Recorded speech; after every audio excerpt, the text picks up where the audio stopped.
It's another week in the For Your Reference household, but more importantly, it's the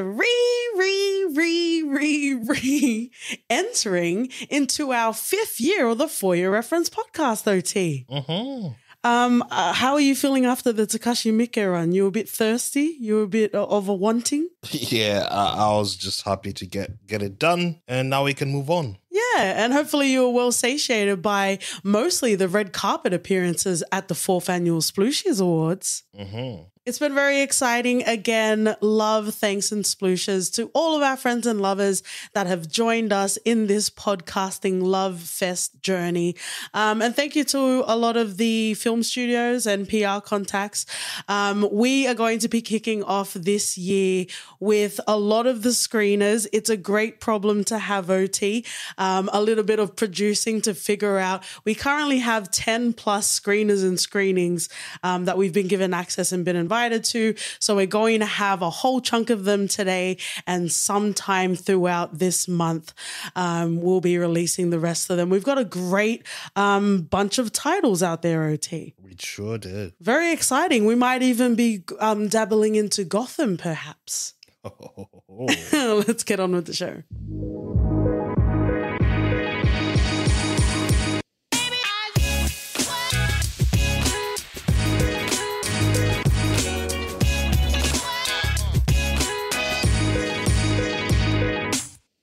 Welcome, friends and lovers, to the For Your Reference podcast. You've got your host, Katie. And OT. Welcome to Reference Max, where we will cover The Sun, Marc Maron's comedy stand-up, Missing, Rain Dogs, and Creed. Wow. 3 this week. Such a great selection. It is a delectable selection if you're nasty. So let's start off. We did watch this even before we did our run of Reference Degustation. So thank you to Sue and the team at TM Publicity for giving us access to the previous screener of The Sun. New to the For Your Reference household, we have director Florian Zeller as well as writer. We have Christopher Hampton in way of stars. IMDb, very interesting. Hugh Jackman's not in the first 3, which is usually what I do. Vanessa Kirby, Felix Goddard, as well as Max Goddard. Ooh. Usually with the format of Ref Max, we don't like to go into spoilers. So at least there are some nasty things that our nasty friends and lovers that haven't watched it can get into. What do you think? Zen McGrath as well. But what did you think about The Sun? I enjoy the movie. I think it really showcased a different level of Hugh's acting capabilities. I think the sound was really good as well. Yeah. Those moments in the movie where I felt that Hugh, as the father, had a lot of shortcomings that he had to deal with. And I think he just took such a handoff approach for far too long. And he was like, yeah, all right. You know, and a lot of those things that we see in a lot of relationships with father and son that came to the forefront. And I think because we're not going to go into spoilers, I just feel like Peter had to do so much more in this movie. Yeah. In terms of taking responsibility. What can you say about Laura Dern, man? She is amazing. She plays Kate in this. I don't even know what's up with this IMDb credits because it didn't have Laura Dern either. It's being churlish. Yeah, it is being churlish. But I think the most important thing was just seeing the relationship and the struggle of what Theo was going through. Yeah. And it had moments in the theater where it got really quiet and even no one was eating their snacks. Yeah, that's OT's barometer. Yeah. Just listen to our Ref Max. When it's quiet, you know there's some emotional stuff going on. Like in She Said? That was a different level. But wow, I think in as much as I saw the ending coming, and I think I saw it halfway through. I felt that there's any other way this would end. Yeah. But totally still enjoyable. Okay. you know, we are conscious of the father, and I'm sure at a particular point in time, you know, when we're feeling warm and fuzzy and nurtured and we're held in the most beautiful of ways, we will watch the father. But I was excited to dabble into the world of Florian Zeller. I really latch on to, you know, earnest, insular, you know, sort of displays of storytelling, you know, and in some cases it may even be a marvel. It may even be something with broad appeal, or it can be something that is super indie, or, you know, only speaks to a specific sort of experience with universal sort of themes. So I really appreciated, you know, the earnest sort of attempt in being honest, even if it was uncomfortable, right? Even before we got into the screener, Sue was saying she likes it. It's different for Hugh Jackman. It's a bit sad. And I was like, I'm actually fine with that. And, you know, even going, you know, having the chance to go to screeners and this sort of thing, you know, I'm starting to realize that a lot of audiences, whether it's because they're looking for a cute night out or whatever it is, a lot of audiences aren't used to or prefer not to be in those uncomfortable sort of moments. So even when something not really that hilarious happens, people need to have that sort of decompression, you know, need to be able to laugh at anything that might even be, you know, a banal sort of piece of humor. Not to say that this film is banal, but just that, you know, people are like, okay, I feel sad, I'm uncomfortable, make me laugh, you know, give me something to hold on to. But I really appreciated that the son really went there. And, you know, even coming out of the cinema, talking about Zen's performance, you know, without going into spoilers, but we are talking about Nicholas, who is a young boy. And what I really appreciated, you know, about this film, and, you know, we're not even parents ourselves, but what I really appreciated about it was you had this young kid going through something, right?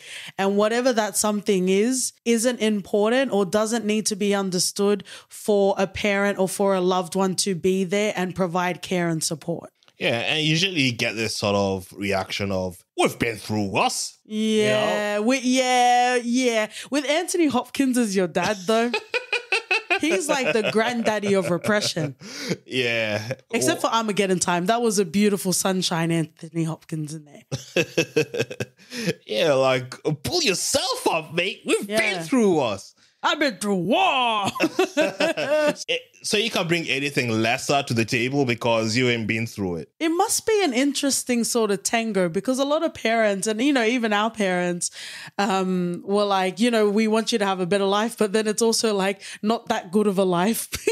Like, you need to go through struggle as well. So it was interesting seeing, you know, a different sort of turning of the lens. You know, Peter became the son, you know, and Nicholas wasn't, you know, necessarily the focal point in a couple of the scenes. But, you know, because we're not talking a lot about spoilers, Laura Dern always brings a lot of warmth and humanity to all of her roles. Oh, yeah. So, you know, a role that could be seen as very hysterical woman, mother, like sort of character. She definitely grounded, and she brought a lot of heart too. Like I was always rooting for her. Whenever Nicholas wasn't on the scene, I was always rooting for Kate. 100%. What I will say about Peter's character, if we can separate our feelings for Mr. Jackman, if you're nasty, Peter ain't ever gonna be shit, never was shit, and is always gonna be a deadbeat dad shit. That's what I have to say. Yeah, and he followed that philosophy, you know. If one family doesn't work, you know, just stir it up, get a new one. Just pack up the Lego set and go somewhere else. Yep.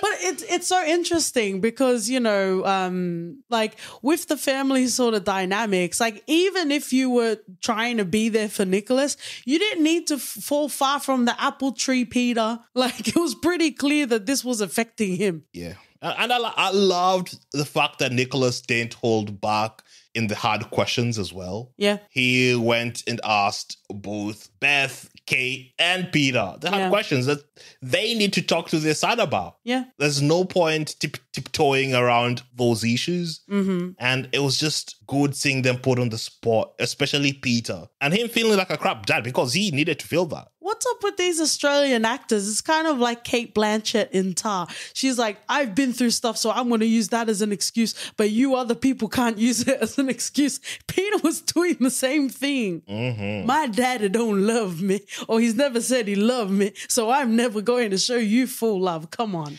Yeah, he saw a bar of, my father was so crap that I just need to be less crap than that. Just because possible. you're better than him doesn't mean you're a good dad. The math is, the deadbeat dad shit is not mathing. No, it's not.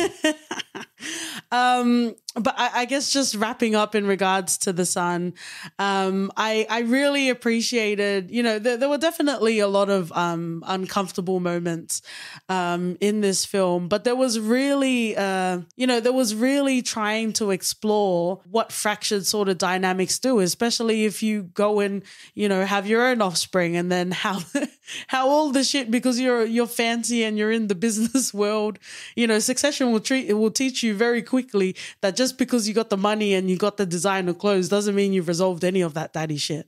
No, indeed. The only thing I would say that I wished we had more of in The Son was, I feel like, imperfect characters also obviously make stories compelling, but I don't care for, and it bothers me when those imperfect sort of characters aren't challenged. Their perception of the world, what their sort of motivations are. And I feel like Peter could have been challenged a bit more. Yeah, I agree with that. I feel like a lot of it was taking a look at the reactions, or it was more reactive towards what Peter was being presented by, rather than him taking a proactive approach in dealing with a lot of the issues that were raised or he even faced. Absolutely. Absolutely agree. Any sort of final thoughts for you, the proverbial for your reference, The Son? In as much as it was a gut-wrenching movie and topics that were not easy to discuss, it's definitely necessary to bring those issues to the forefront so that people see how they need to react and respond better to issues out there. Yeah. And a lot of the time, someone suffering shouldn't be defined or make sense to you because at the end of the day, that doesn't fucking matter. It's not about you and you understanding someone else's problem. It's about you being there and hearing and listening. And I think The Son does that brilliantly. Yeah, it's just like Brett from Archer. You're going to be like, why are you bleeding, Brett? He needs immediate help. It's not time to do a diagnostics on that. God damn it, Brett. And what a beautiful segue. I guess, again, carrying the theme of The Son. Thank you to the team at Binge as well as HBO. We were given a preview screener for Marc Maron, From Bleak to Dark. Wow. I didn't know I needed a stand-up for Marc Maron. Yes. Are you familiar with him? I guess it's good to start. I've been a fan for a long time. His podcast is something. He's the grandfather of podcasting, man. His standards, his comedic chops, his interviews are just amazing. And to see him do this felt like Christmas coming early. Yeah. And I was not disappointed one bit. It was really exciting to see just how his wit was played out through the whole show. And I think it's one of the must-watch stand-ups of the year. Oh, that's hot off coming off the Chris Rock one, right? Yeah, it is. And it still remains one of the best. Nice. Absolutely. Love, love, love. I'm not very familiar with Marc Maron. I am very aware of the podcast, like cover art for his podcast. I just haven't got around to checking him out, but I was very excited to check out this comedy special. I guess even the name, From Bleak to Dark. Can you do spoilers for a stand-up? I do feel like there are some great sort of gems inside of this stand-up that I'm not going to be Michael Scott reciting Chris Rock lines. Like, I'm not going to be reciting Marc Maron's lines. But there are a couple of things I want to talk about in his special that I really enjoyed. Friends and lovers, I even said a couple of minutes ago, even if it's broad appeal, even if it's a Marvel, like Wakanda Forever, for example, is probably one of the biggest sort of ethos, I guess, if we're ignoring Jimmy Cameron and his made-up indigenous native people. Wakanda Forever is very popular, but there was something about the way Ryan Coogler and everyone involved in the film were able to respectfully demonstrate grief via way of real life. Rest in love and peace and power, Chadwick Boseman. Even if we talk about Pussy Valley season 2, there was a very grounded Katori Hall flavored way of addressing the pandemic in ways that we never saw, that I would even say was unprecedented in television programming at the time. And friends and lovers, why am I mentioning Wakanda Forever and Pussy Valley while I'm talking about Marc Maron?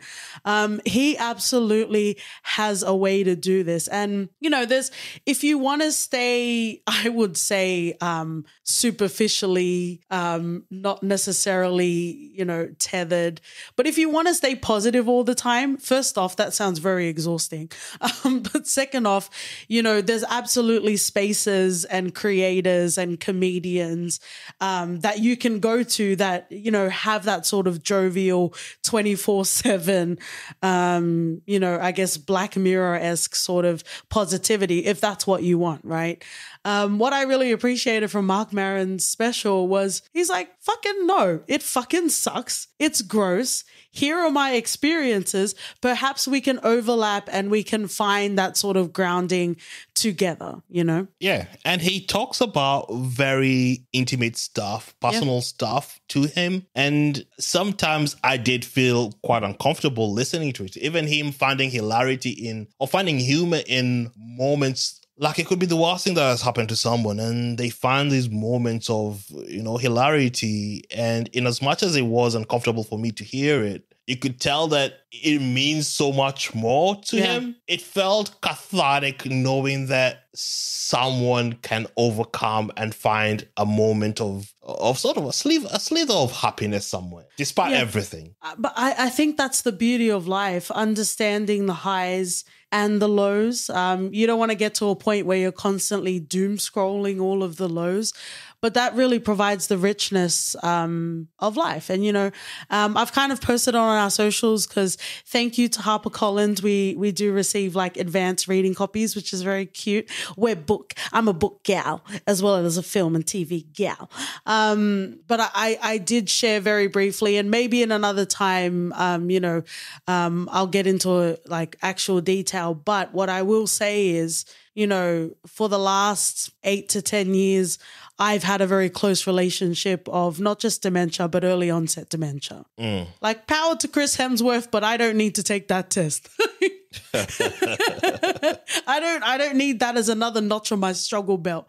But what I will say to that is he talks about his relationship with his parents, and he talks about his dad having dementia. And you talked about, it being uncomfortable, but you've been in a loving, beautiful relationship with me. So you've also had a close contact on what it's like to have a loved one with dementia, right? So, in this special, I'm not going to be Michael Scott. I'm not going to copy any sort of sentiments, but he talks about sometimes there is a beauty to having a parent that has dementia in ways that like are fucked up, but it's fucking hilarious. Yeah. And I think that might even be what you're talking about as well. But I was having a good old giggle gaggle. I was having a good cackle. It's an exhale, a lot of the humor and a lot of the levity that you can find in fucked up situations is a much needed exhale to the human experience. Yeah, agreed. I was clutching my pals at some of those moments, but yeah, hilarious stuff, man. I also appreciated that he kind of kicked off his stand-up just talking about how, like, everything's going to shit. Like, even just talking about the pandemic and how, people keep, trying to figure shit out or just ignoring, the growing, increasing sort of situation that has been forecasted for a lot of years now. I personally got a lot out of that. There was also a moment, if you follow Marc Maron, you might already have been aware of, but he talks about his partner passing away. And, again, it's not something easy. It's not something you like trauma dump on a random person that you meet. But I really appreciated his open sort of honesty. And, you can tell there's been a lot of healing that has happened since then for him to be able to talk about it. And the COVID sort of protocols and being able to see her, being able to grieve, and there's some real life shit that's going on in the world if you're there to focus on it. But again, it's also understandable if you're not. Yeah, it was good to see that he had support as well, during that time, because that's one of the toughest things anyone can go through. Yeah.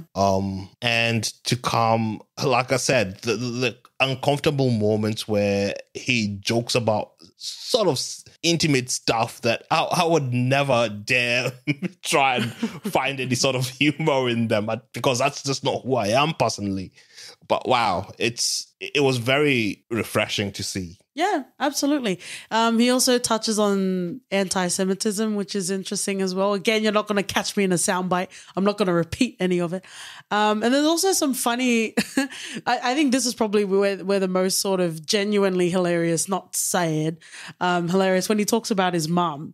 But we're going to leave that for you to watch it. But what I will say, this is definitely one of the things where I'm like, meet us in the DMs, friends and lovers, because it would be nice just to talk about it. Yeah, and just know that it was a different time. Is that a reference? Oh, nice. Very nice. Let's move on. We have Missing. This is the 2023 film directed by Nicholas D. Johnson as well as Will Merrick, writers as well as Will Nicholas and Sev Ohanian. In regards to stars, we have Tim Griffin, Ava Zaria Lee, as well as Nia Long, and Storm Reid should also be on IMDb, so we're going to fight. And Ken Long while we're here as well. This also follows off of Searching, John Cho, which I really enjoyed. Yeah, Searching was really good, and I felt like if you're doing it again, you better bring it, because I didn't know what to expect with this movie. But I was in the minute I saw Nia Long was part of the project. You had to know where she went, and you had to find her because she'd been taken. Of course, in as much as I came in for Nia Long, I stayed for Storm. She was amazing in this. Yes. She was really good. Especially because we just saw her in The Last of Us around the same time. Yeah. Very emotional times for Storm Reid, yeah. Like, I never really watched any trailers for this stuff. I thought Nia Long would be the one searching for someone that's missing, the daughter or whatever. But that came to a surprise to me. Yeah. And I was in for it because June she was really good in this. Oh yeah, she was on to it. Wow. She even made me feel old the way she was typing so quickly and switching between apps. I think before we get deeper into the film, I do want to talk about this genre. I don't know what you want to call it. The screen share genre. Because we watched Searching and I was very impressed by the way that it was filmed. Because, it can become a novelty. It can kind of come off as sort of a gimmick. But I really appreciate it because the story was first. We focused on the story. And then obviously we had the sort of theatrics of the filmmaking as well. We even tried Unfriended. Which definitely wasn't to the same sort of caliber. So coming back to Missing, I was very excited. I really enjoyed Searching. And I absolutely agree with you. It was really cool to investigate the genre through a young Black girl and her mother. 100%. And I think if I was in that situation, I'd be so lost, man. Do you mean like trying to figure out where to start? Yeah, I'd be lost. I think just freaking out rather than having to take action like that, I'd just be numb to it all, man. I'll be frozen. Yeah. The first 40 minutes were really, really exciting because it was sensory overload in the best sort of ways. The way I think a lot of it was like captured off the FaceTime, but they had lots of different sort of features. And it kind of reminded me of like our our click and play sort of Poirot like PC games, right? Where you're focusing on something, but then there were little post-it notes that were being added. Like, I guess it just shows how busy and how wired younger brains are, because it's not just focusing on one thing. There's so many details that are on the screen that are all playing a part to the plot of the film. How did you feel about the performances? I loved everyone in it. It was good to see Megan Suri as well. Yes, very nice. It's good to see her escaping the Mindy Kaling storm that's going on at the moment. But everyone brought it, halfway through though. I knew things weren't as they seem. Yeah. And I think in as much as I loved the movie, if it would have benefited if it was 20 minutes shorter. It should have been the way that my mother, and I'm assuming your mother, a lot of ethnic mothers raised us to be. Whenever people come over, you don't bring out all the food, You just bring out some of the food. And if they want some more, then you give some more. But they really just threw it all at the table. And it's like, bruh. What are you talking about bringing some of the food? We'll be turning the lights off and pretending we're not home. Wow. So you've been missing from your family for decades now. We've not heard from you for 48 hours. Oh, that's all right. That's normal. But we see his pin moving. Nah, bros, that's not him. It's all right. Once again, friends and lovers, meet us in the DMs, because the through line for this film, I would say, is an interesting choice. I would say very tentatively. But obviously we're not going to bring it into full fruition in this review today. But yeah, it was interesting. I think the performances were great. The way it was filmed was great. But I think what we were working towards, there wasn't necessarily a payoff. I think another interesting covered in this movie is the sort of victim blaming that we see. Okay. Because the media is sort of quick to latch onto headlines and bylines. And I see. Yeah. And spin stories, and to the point where... It gets very shade room. It does. It does. To the point where you stop caring about the actual victim and you're all about tidbits that isn't really important. Yeah. But those become the main story. But and they're sort of spicy. Yeah. Yeah. The salaciousness still sells stories and whatnot. But we have to look beyond that. And sometimes we fall victim to all that bullshit. I was waiting for Omar Epps to jump from the bushes. That's a Fatal Affair deep cut, friends and lovers. Oh, man. Imagine if that was a crossover. Come through. We're deep into the Black Twitter, friends and lovers, apparently. If I can get very real for a second, I'm not going to spoil the film, but if I can get very real for a second, as far as we understand, this is grounded in the real world in the 2020s. And if I'm going to be Katie Brovlowski, I would say, there's a reason why they call it missing white woman syndrome. There's a reason why media gets more attention for young white women compared to Indigenous or Black women.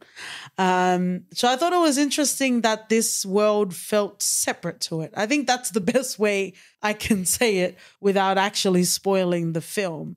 But if we look at the statistics and if we look at where people spend their social sort of equity and their social sort of sympathy, it was very interesting that this was separate to that reality. Man. Oh.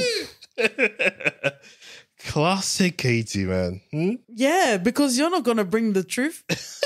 You just get shocked at Marc Maron, but I've been Marc Maron all along, apparently. Shout outs to Amy Landecker. We're seeing her in everything. Tulsa King and something else we watched recently, we also saw her in. Yeah. Your Honor.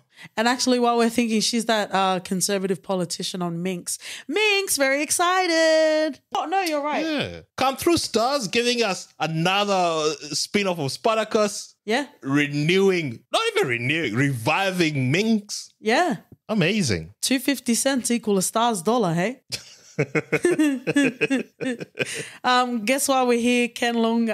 Friends and lovers, if you guys like industry, please meet us in the DMs. I'm confused, but I would like to know if you're enjoying it. We do love Ken. But yeah, all around an enjoyable, interesting, balls to the wall film. It was very thrilling. I think it'll interest most of you people out there.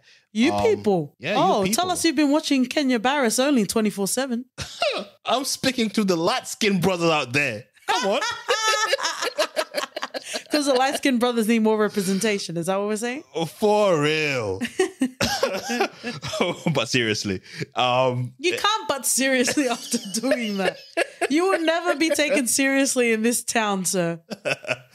No, it's a thrilling movie with great performances that really just showcase that this genre works and we need more of it. Okay. Well, I guess we need more of it in the way that it gets done, because I think what happens a lot is you'll get a lot of copies, even if it's not to the same level, right?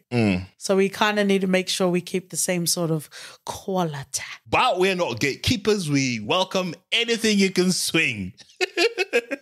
Well, I guess if you're going to speak on behalf of us, that's absolutely not what I said, though.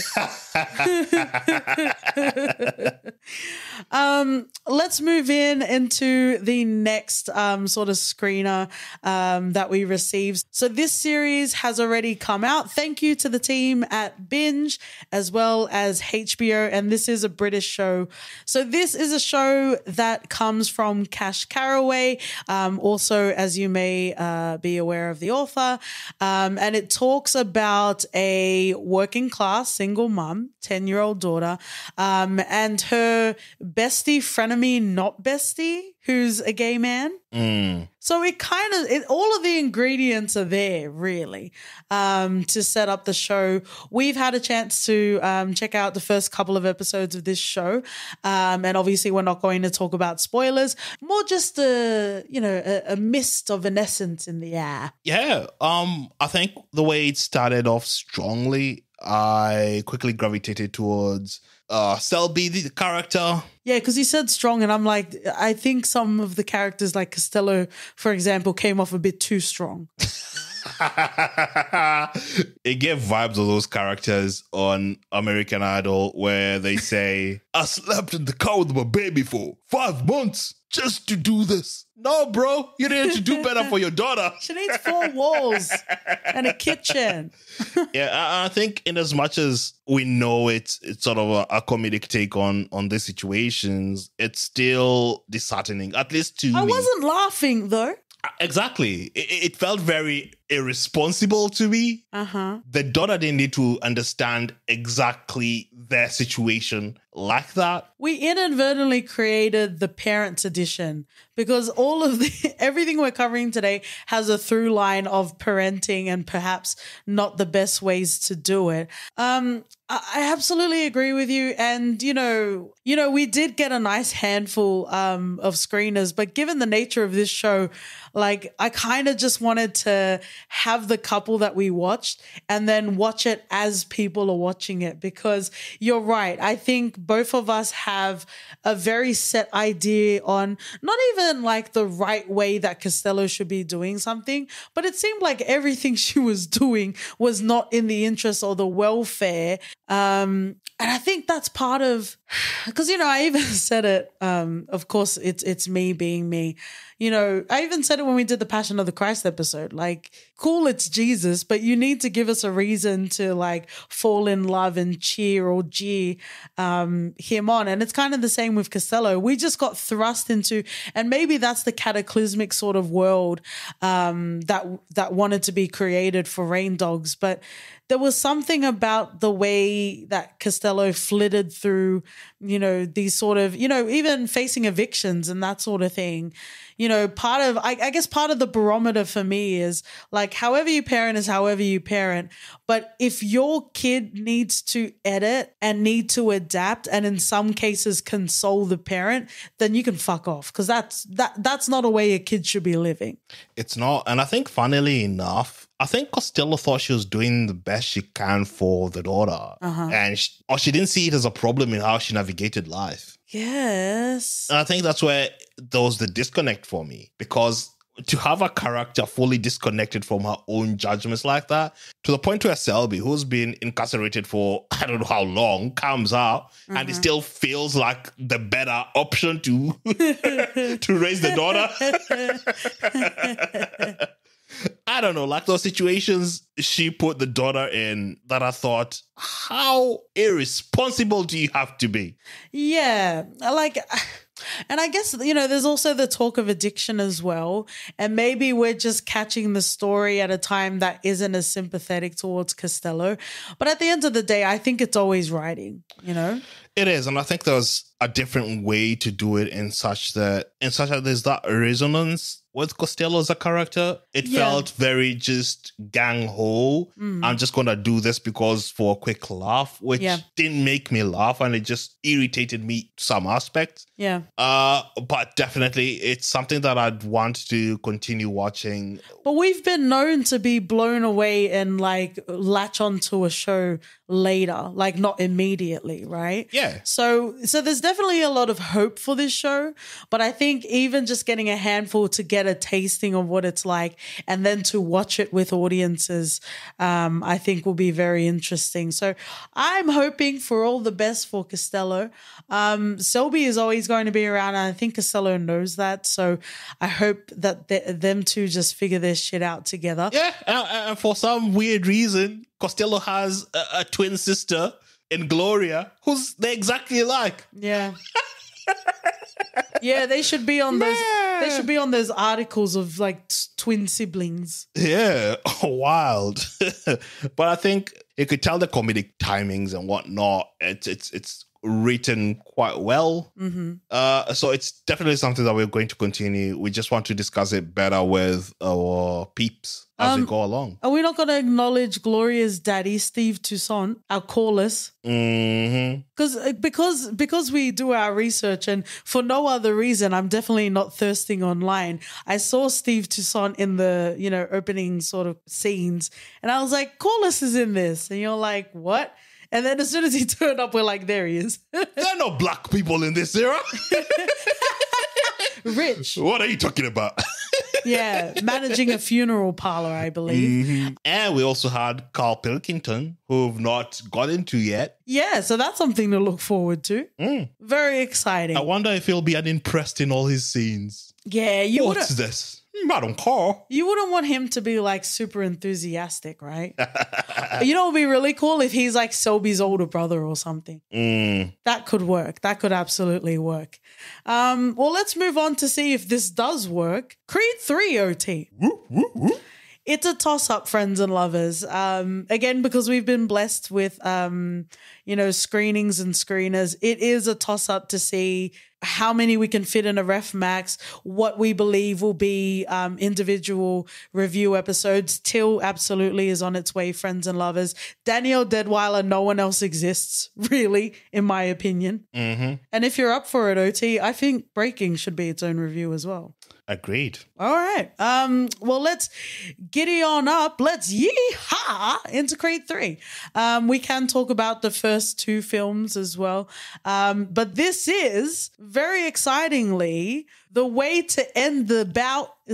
Am I doing a sports talk? Oh, you're doing the talks. I talk. The way to TKO the final bout. We have the directorial debut from Michael B. Jordan with his non-corny ass. Writers Keegan Coogler, Zach Balin, as well as Ryan Coogler. In way of stars, Michael B. Jordan, Tessa Thompson, Jonathan Majors, runner back Wood Harris, Felicia Rashad, I suppose, and Mila Davis Kent, Amara Creed. Wow. Wow. For those playing at home, OT, do you want to give us a little bit of a summary on how you feel about the Rocky films and the Creed films before we get to Creed 3? Oh, as a fan of Rocky, you've got to love Creed. At least the way there's been a steady progression in Creed. Okay. Some series stall off a bit, but I think Creed has gone from strength to strength, and that's not an easy feat. And kudos to Michael B, man. That was fantastic. Was directorial debut. Michael B. directing. Mm-hmm. That's a joke he made on SNL. I can't take credit for that.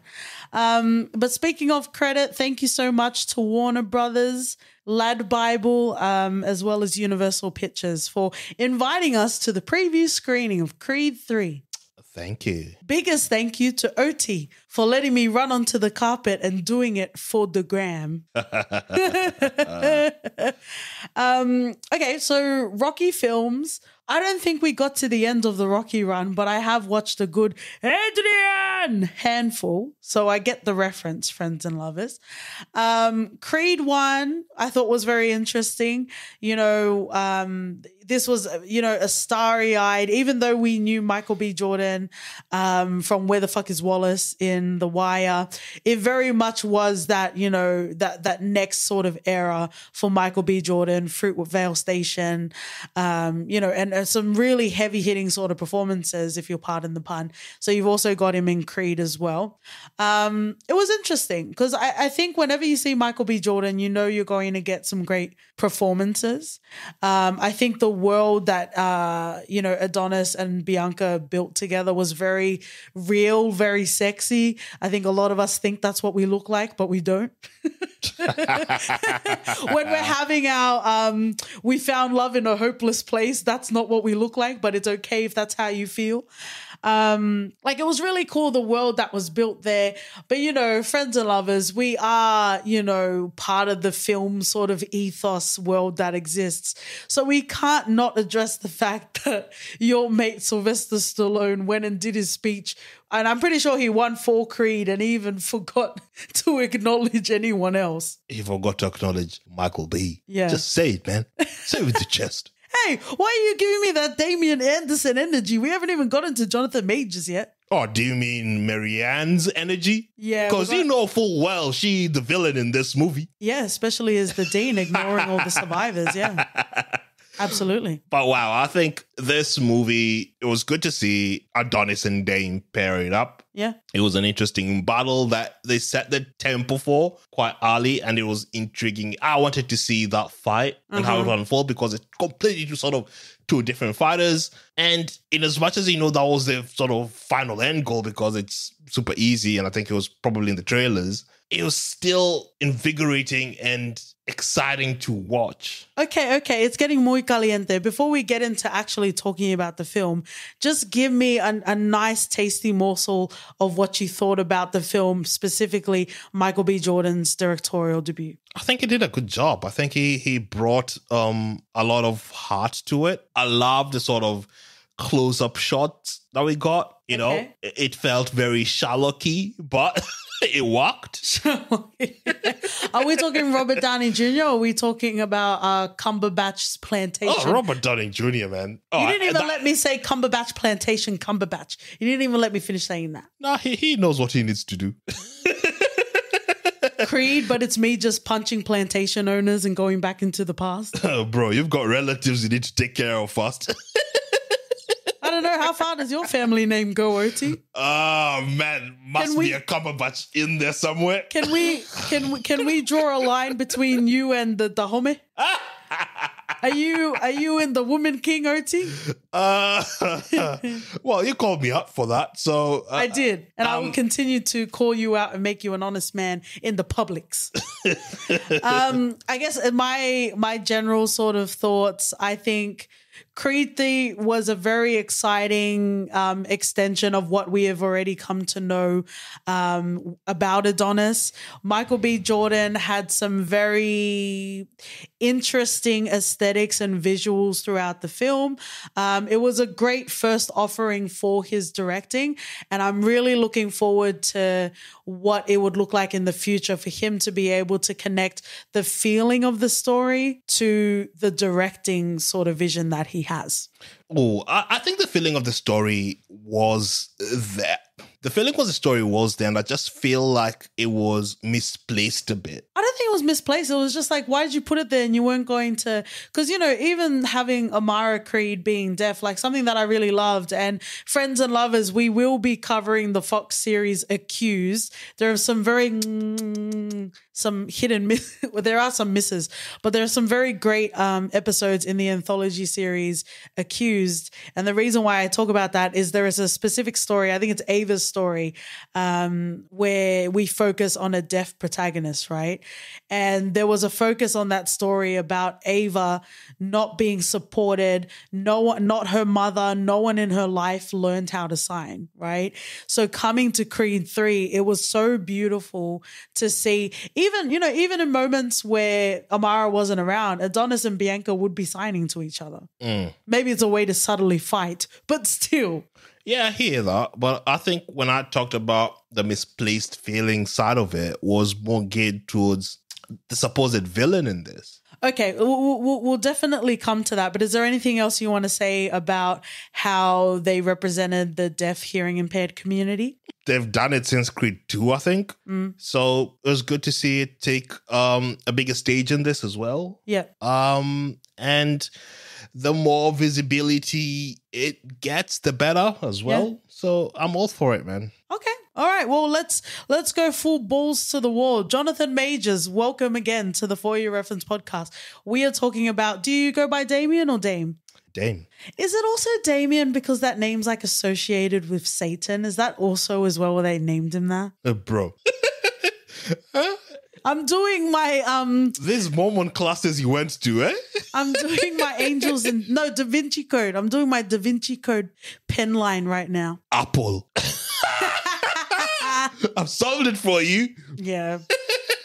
What a time and space, friends and lovers. Oh my word.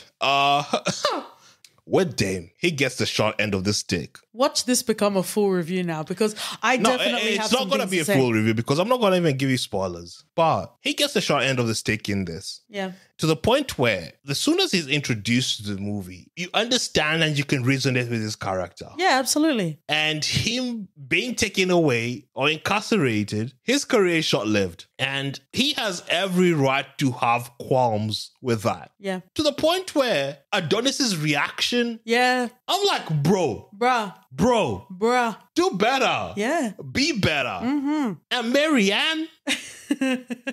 No, let's leave your sissy Marianne. The points where we come to call characters in question. Yeah, but it's the type of characters that you always like calling into question. No, I feel like you defend certain type of characters. Just say black women.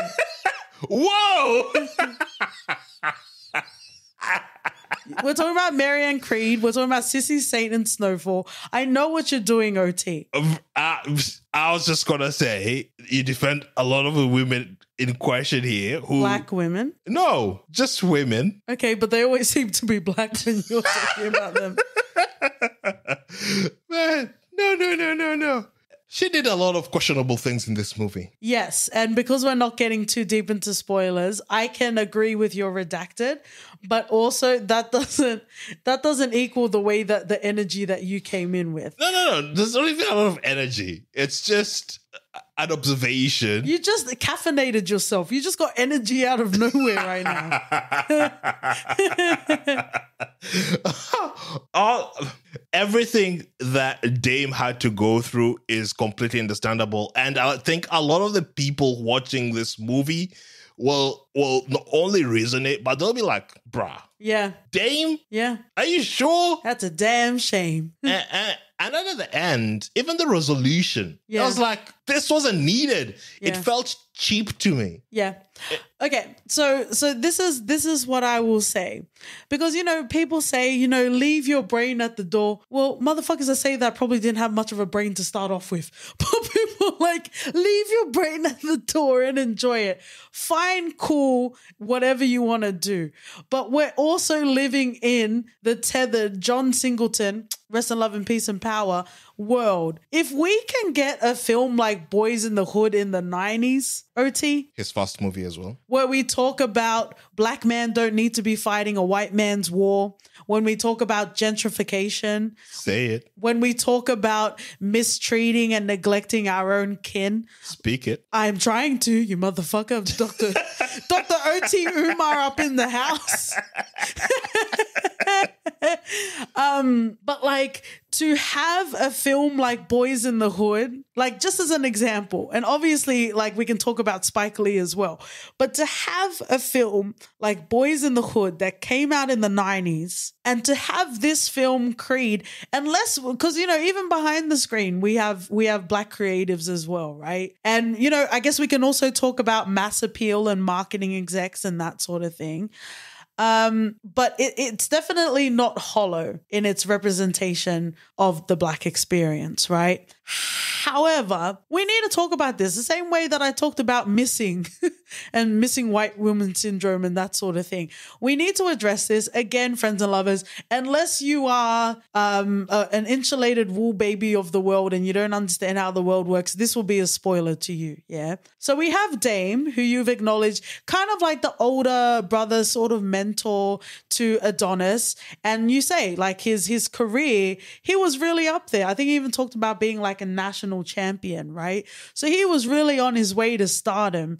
And, you know, Adonis was always there, you know, behind him, always having that sort of brotherhood, right? Maybe even brothers in the hood, if you'll pardon the pun. Sure. But you have this relationship, right?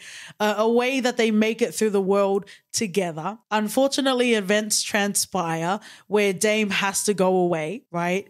In that time, Adonis is rising through the ranks and he is, you know, he's getting his earned title, right? And then Dame comes out. So that's not even a spoiler, but I'm setting up the dynamics of this film. Dame comes out. He's older than Adonis. He definitely feels, whether the audience feels like it's warranted or not, Dame feels like he needs his due, right? And that's absolutely what the dynamics are. I think part of the quarrel, and quandary that I had in particular with Creed 3 was, we are with you, fam. Like, we are absolutely from this place that you're operating from. So let's navigate that way, right? It was as if Adonis like was trying to ignore like a homeless person on the street. Like he was trying to ignore this whole situation. And it's like, nah, bruh, like you're a part of this. You know what I mean? You shouldn't feel guilty for your success, but you also need to acknowledge that your lives aren't the same, you know? And to have the villain be Dame, I think, like you said, it was very irresponsible to make him the wretched mustache twirling villain. You're right. It was irresponsible to the point where even when they come to, you know, there's a clash between them. I'm like, I still understand all this. I still understand the anger and the frustration. Yeah. Anyone would be Dame in this situation. Yes. I'd be Dame. Yes. Not as jacked, but I'd be as angry. Just as delicious. Okay. No, I can't find my words. But well, how'd you turn into Chris Pratt's Mario? Oh my God. Do we even talk about him? No, we don't talk about it. We don't talk about it. Let's go back to Dame. It was a very good casting decision from Michael B. in this, because he just brings so much to this movie. Quality. Can I just say everything? But the whole cast in this film brought solid performances. That's kind of why I'm leaning on the writing. Because Jonathan Majors, one thing you know he's going to do, he's going to fucking deliver. Oh, coming after the Coogler brothers, eh? No, I'm not coming after the Coogler brothers. Something about black men writing, eh?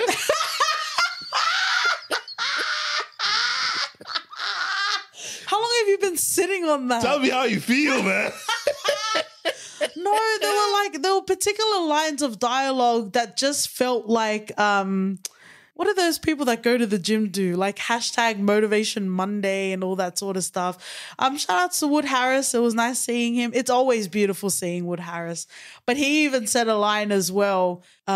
He's just trying to fight the world, you know? He's angry, man. And it's like, come on. Like, you know. Rightfully so. Rightfully so, but there's a nuance to the penmanship in some cases. So, Jonathan Majors is always going to deliver. And again, this is not a spoiler unless for some reason you believe in the power of friendship. Jonathan Majors is fucking jacked. Like, I don't know in what world, because this man is in everything now. Like, if you're a Marvel fanboy, or if you love, you know, an interesting sort of turn on Lovecraft Country, if you love The Harder They Fall, like this beautiful man is is laying out himself everywhere else, right? So you know where Jonathan Majors is. You know he is jacked to the gods.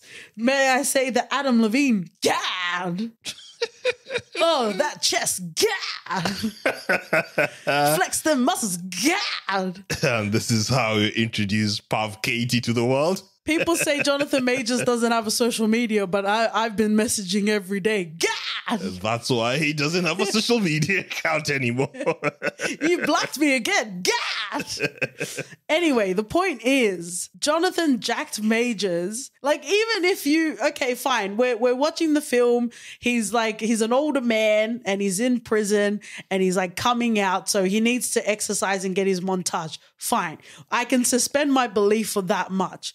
Obviously, no spoilers for the film, but he doesn't just have one fight. He has fights leading up to, the no road to, as Michael B. Jordan would say, and Sasuke, that major sort of showdown, right?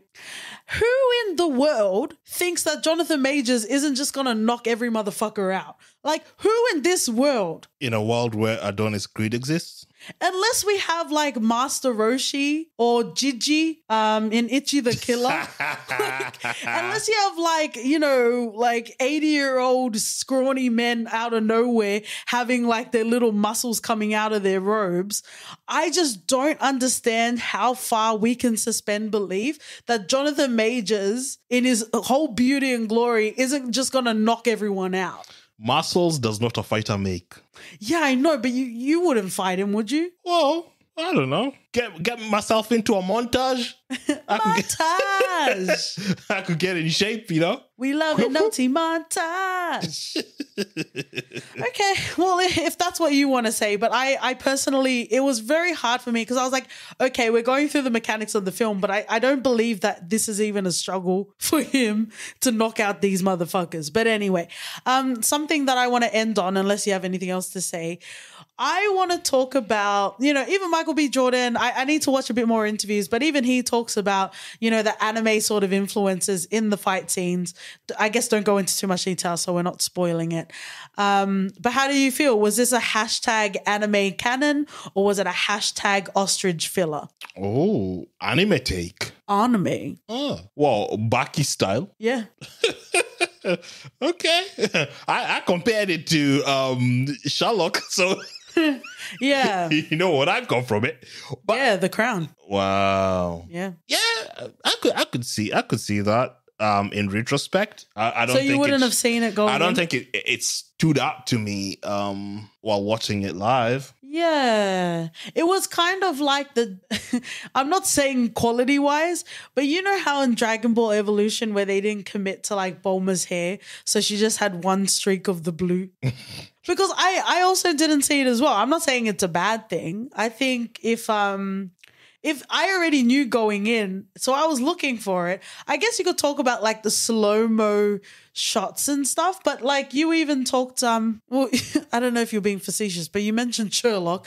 Like there are other fighting films or fighting sort of sequences that aren't anime that do those sort of shots, right? If they were really trying to do anime, I would have expected like, I guess Dame in this instance of like the strongest character, not even moving, just like tilting his head a little bit. That would have been full blown anime to me. Interesting. There is a sequence at the end that, I don't want to spoil, but do you think that sort of visual effect of the end screen, do you think that drove home the anime? Yeah, like I can't really say it. I think maybe in our second rewatch, I might pick up those anime references or Easter eggs or shots that he put in. But whether they were there or not, it was still cool fighting sequences. It was. And let's fighting love. The South Park count as an anime? Oh wow. And I'm sure in our second rewatch we'd pick all these anime references up. But even if we don't, that's a watching experience. You don't need to invalidate your experience, OT. Shout out to Selena Slava, who we also see in Breaking. She did very well. Felix is really cool. I don't know if I've seen him around and stuff, but it'll be cool to see him around the town. Yeah. Yeah, it was good seeing that. I think maybe Felix gets a bigger shot in a new version of Creed. Okay. Don't know. The Creed verse. Mm-hmm. Not the Creed from The Office. That would be something, though. Yeah, it would be Creed blogs. Yep. There's your mainstream references, friends and lovers. Thank you for joining us another week in the For Your Reference household. If you've checked it all out, The Sun, Marc Maron's From Bleak to Dark, Missing, Rain Dogs, as well as Creed 3. Give us your thoughts. Give us your hot takes, your muy caliente feelings. Mm-hmm. And we'll see you guys next week. See ya. Bye.